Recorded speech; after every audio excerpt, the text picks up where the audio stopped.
কিন্তু সেখানে নয়। আমার আলোচনা কোনো বাজান আমার দয়াল নবীর হিজরত কেন কথাটা বলতেছি, আমার নবীকে আল্লাহ কত ক্ষমতা দিছে, কত পাওয়ার দিছে। দেখেন আমার নবী ডাক দিয়া কয়, মেঘদাদ রে, ও মেঘদাদ, আমি শুনেছি তোমার ঘরের মধ্যে নাকি খেজুর আছে। যেরকম মারহাবা। দয়াল নবী, মায়ার নবী, রহমাতুল লিল আলামিন নবী, জিন্দা নবী দেখেন হযরত মেঘদাদ রাদিয়াল্লাহু তাআলার ঘরের মধ্যে ঢুকে গেলেন। উনি দেখে তো আশ্চর্য হয়ে গেছে, সরকার দু আলম এসে গেছে, দুলহা এসে গেছে, বাজান জান্নাতের মালিক এসে গেছে, বাজান মিজানের মালিক এসে গেছে। আচ্ছা কোন তো আমার নবী জান্নাতের মালিক নি, আমার নবী মিজানের মালিক নি, আমার নবী পৌসেরাতের মালিক নি, আমার নবী হাউজে কাউসারের মালিক নি। বলে হুজুর কি কইলেন? আমরা জানি আল্লাহ হলো মালিক। ও বাজান আল্লাহ হলো খালেক। আল্লাহ তার হাবিবের মালিক বানায়া দিছে। তো বলবেন হুজুর কোন জায়গা পাইলেন? আমার আল্লাহ কয়, ইন্না আ'তাইনাকাল কাউসার। বাবা কয় আল্লাহ বলেন নিশ্চয় আমি আমার হাবিবকে দিয়ে দিয়েছি, আমি আমার হাবিবকে দিয়ে দিয়েছি, দেব না। এটা হলো পাস্ট, ইংলিশে বলা হয় পাস্ট, আরবিতে বলা হয় মাজি, মানে অতীতকালীন সিগা। আল্লাহ কয় দুনিয়ার মানুষ আমি আমার হাবিবরে দেব না, আমি আমার হাবিবরে জান্নাতের হাউজে কাউসারের যত গুনাহগার আছে সব গুনাহগারের মালিক বানায়া দিয়েছি। জোরে কইতেন না মারহাবা। এখন দেখেন বাজার আমার দয়াল নবী ওরে কঠিন হাসরের দিনে আখেরি নবীজি বিনে পাপী উম্মতকে করিবে পার, আর পাপী উম্মতকে করিবে পার। নবী বলবে আবু বকর তুমি লও দোজখের খবর, দোজখে নেই যায় উম্মত আমার, কোথায় বাবা মুসলমান জানি তুমি লও কাউসারের পানি।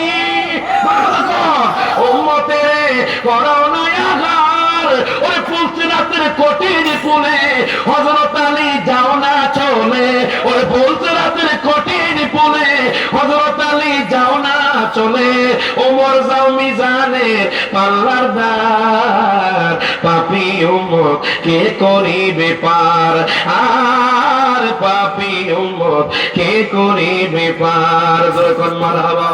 এখন দেখেন বাদাম আমার নবীজি পেট মুবারকের মধ্যে পাথর বাঁধা, সিদ্দিক আকবরের পেট মুবারকের মধ্যে পাথর বাঁধা। কেন জানেননি? আজকে তো খিলার মানুষ দামি দামি খাবার পাইয়া অপচয় করে, খাবার খাইতে চায় না। অনেক মানুষ ভাত নষ্ট করে ফেলে, অনেক মানুষ খাবার নষ্ট করে, অনেক মানুষ পানি অপচয় করে। সাহাবায়ে কেরাম কখনো বাজান অপচয় করতেন না। দেখেন ক্ষুধা লেগে আছে, বাজান পেটের মধ্যে পাথর বাঁধা। আমার নবী ডাক দেয়া কয় মেঘদাদ রে, আমি শুনেছি তোমার ঘরের মধ্যে নাকি খেজুর আছে। উনি হাউ মাউ করে কান্না শুরু করে দিলেন। ডাক দেয়া কয় নবী গো,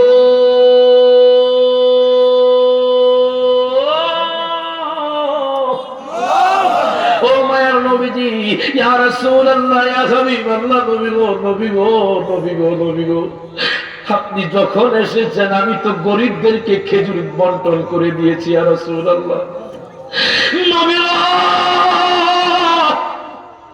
আপনি যে ক্ষুধার্ত আমি জানি না। ইয়া রাসূলুল্লাহ, আমি যদি জানতাম আমার সমস্ত খেজুর বাগানের খেজুর আপনার কতগুলো উঠিয়ে দিতাম। প্রত্যেকে যাবার তাহলে মারহাবা।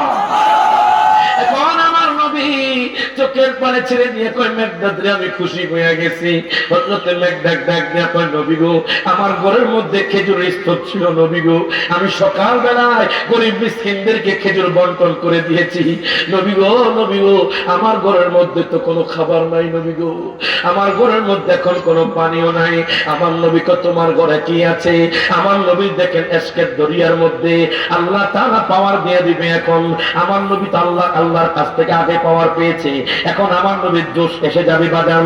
গভীর মনোযোগ দেন, লক্ষ্য করেন। হযরত মেকদাদ কয় নবী গো আমার ঘরের মধ্যে কোনো খেজুর নাই, তবে একটা খেজুর গাছ আছে নবী গো, যে খেজুর গাছ কোনো খেজুর দেয় না, একদম পুরানো একটা গাছ। আমার নবী কয় তুমি এই নাও আমার চাদরটা নিয়ে যাও, তুমি যাও তোমার খেজুর বাগানে চলে যাও, যেই গাছটা খেজুর দেয় না তুমি সেই গাছের মধ্যে চলে যাও, গাছের মধ্যে যাইয়া কইবা যে দয়াল নবী মায়ার নবী কইছে তোমার খেজুর দিতা। এ বাজান খোদা কি কসম, যখন হযরত মেকদাদ চাদর বিছায়া দিলেন ওই খেজুর গাছটা তাজা হইয়া এত খেজুর দিতে লাগলো বাজান। আমার নবী কয় যদি চাদর না ছড়াইতা আজীবন ধরে খেজুর পড়তে থাকতো।